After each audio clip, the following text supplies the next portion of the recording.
Wonderful people, welcome back to this wonderful channel. It is a beautiful Monday morning. How was your weekend? I hope you had a lot of fun. For those who don't have food, it don't share.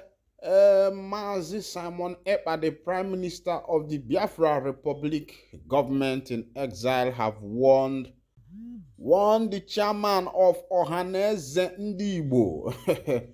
But don't give warning to the chairman of Ohamadike Ndigbo. You know, the other day I brought to you the news where Iwanyanwu said that he will be going to Finland or be sending delegates to Finland to see how to negotiate with Mazi Simon Ekpä. He said he will be following what is called dialogue. But this morning, Ekpä has warned the Iwanyanwu. He said, don't come to Finland, I will disgrace you. This one is coming from the Prime Minister of the Biafra government in exile. He has said to the chairman of Ohamadike Ndigbo, he told him not to step his foot in Finland, thinking that he will be coming there to come and dialogue with him, that he, Simon Ekpä, will disgrace him. He said, why would you come to Finland when you already know the terms and conditions that I have given to you people? That first thing first is to release the leader of the indigenous people of Biafra.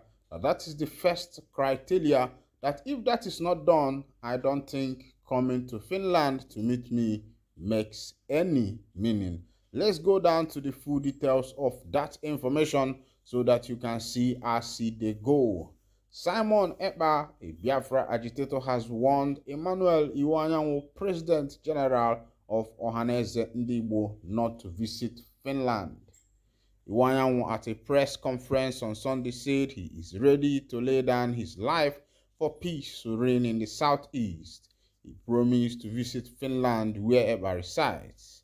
Iwanyanwu said, I will take a kinetic approach that will require the cooperation of everybody. I will take peace. I am ready to lay down my life to see that there is peace in Igbo land. I will go to Finland and everywhere to see that there is peace in Igbo land. I will go and cry for them. I pray to God that I achieve success. I have decided that as a father, I am tired of the death of my children. Ndị Igbo have given me the responsibility of leading them at this time. Each time I hear anybody killed, I feel very sad. Reacting to Iwanyanwu's plan to visit Finland, Ekpä, on his verified X handle, formerly known as Twitter, said Iwanyanwu would receive executive disgrace from him if he comes to Finland. He wrote, I tell Iwanyanwu that if he comes to Finland in the name of meeting with Simon Ekpä, I will use him to set an example. He will receive executive disgrace from me. This is what I am promising him. He left Mazi Nnamdi Kanu in dungeon and came to Finland to meet with Simon Ekpä. May God punish you and all of you who are planning to send you to Finland. Come here and you will see. I will arrest you for sending killers to Finland. I will also arrest you for placing a bounty on me. And if you claim you didn't place a bounty, did you make a publication distancing yourself? The answer is no. This one is coming live from Mazi Simon Ekpä, the Prime Minister of the Biafra Republic government in exile. He said, why would Iwanyanwu think of coming to Finland when he is still left the leader of the indigenous people of Biafra in the dungeon of the DSS? Simon Ekpä is saying that the first criteria is first and first to release his Oga, will be Mazi Nnamdi Kanu. That if that is done, I think he will be able to be listening to any form of negotiation or whatever. But if that is not done, he said make Iwanyanwu no step his foot for Finland though.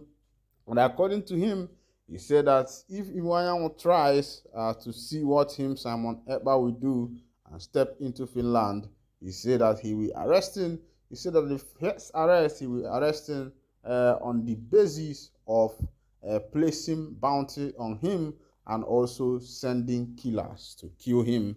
Of course, there was a time a bounty of about $500,000 was set on Simon Ekpä, that whosoever that is going to get him, that such amount of money will be given to that individual. Of course, you know that the same thing happened to Mazen Kanu. Those days, he was $100,000 bounty was placed on him, and immediately after that bounty, some people connived and invited him to Kenya.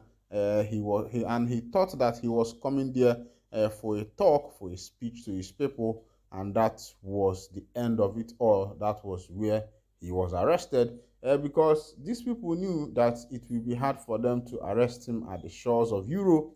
But you know Africa, how porous Africa is, how porous African security is, how porous Africa leadership system, judiciary, legislature, and executive system is. Immediately, Nnamdi Kanu stepped foot into the shores of Africa. That was the end of his story. And up until now, he is still in the DSS custody, and nobody is even talking about it. Nobody is even making any noise to see if that man will be released from the DSS detention. And Ekpä has said that that is his anger, that if Ohanaeze Ndigbo wants to talk to him at all, I think that that should be their first criteria. That should be the first move. That should be the first thing they should have done by releasing Nnamdi Kanu. And I think from my own end, I would say that the Igbo Ohanaeze Ndigbo has not, really come together. I don't know if there is that synergy among them, because there is this separation between Southeast governors, the governors in Biafra land. There is no togetherness among them. I don't know if I thought that this party stuff, political party stuff, is after election people come together to do their things. But here in Nigeria, people take it beyond that political stuff, because normally places like America, London, and the rest of them, immediately after their political party campaign, you see the two political parties coming together to fix their country. But the case of Nigeria is different. Even in states, after party, you will still see these people beefing among themselves. Maybe because one is from APC, the other is from PDP, the other is from APOGA, and the other one is from maybe NMPP and the rest of them. So you see them still beefing, even after the political party political party ups and downs. And I don't think that no state, no country is better in that way, because as long as the beef continues, you find out that there will be no cooperation between those two people, and they will never come together to do things because of pride. Of course, you know that when it comes to pride, African man has a lot of pride, and he wouldn't want to bend for the other. He would believe that bending for this guy is a kind of lowering his ego. After all, he's a governor in his state. I am a governor in my state. But if the Southeast governors will actually come together, have that synergy, have that togetherness, and come together and decide, you will see things. Working perfectly together for them, because now ndị Igbo kwuru okwu si na anyụkọ mamịlị ọnụ ome gịnị ọgbapụta ụfụfụ, maka na mamịlị ofu onye ada agbakwa n'ụfụfụ. Mamịlị ofu ya nwere ike gbaa ụfụfụ ma onye aṅụjuo mmiri afọ, mana ọ bụla ya agbapụta ụfụfụ ya ede anị. Ọ bụ na adịkọ ọnụ nyụkọ mamịlị ọnụ ọgbapụta ụfụfụ. Ndị Igbo kwukwara okwu si na adịda ajịza dị n'okwu na ala agbajilie. I believe that the reason why other parts of the country are usually bullying Ndi Igbo, because I will tell you bluntly that Ndi Igbo are bullied. as far as Nigeria is concerned, and that is why people like Nnamdi Kanu is fighting for freedom. Ndị Igbo are bullied in the sense that the Igbos are not together. They are not together at all. The governors are not together. I believe that the Hausa people and the Yoruba people understood this politics more than Ndị Igbo. Because Yoruba people, after their politics, you see them coming together to do things. Hausa people, after their politics, you see them coming together to do things. Even if they are enemies inside, but outside, you see them, they will put their hands together to make sure they remove anybody that is on their way. Just for them, let it be that the person in that seat is an Hausa man, or let it be that the person in that seat is a Fulani man. That's how these people do things. Or the Yorubas, they will come ahead and make sure that the person in that seat is a Yoruba man. So that's why in the Igbos are benched when it comes to Nigerian politics, because they are never together. There is this issue of pride that has been keeping Igbo politicians back.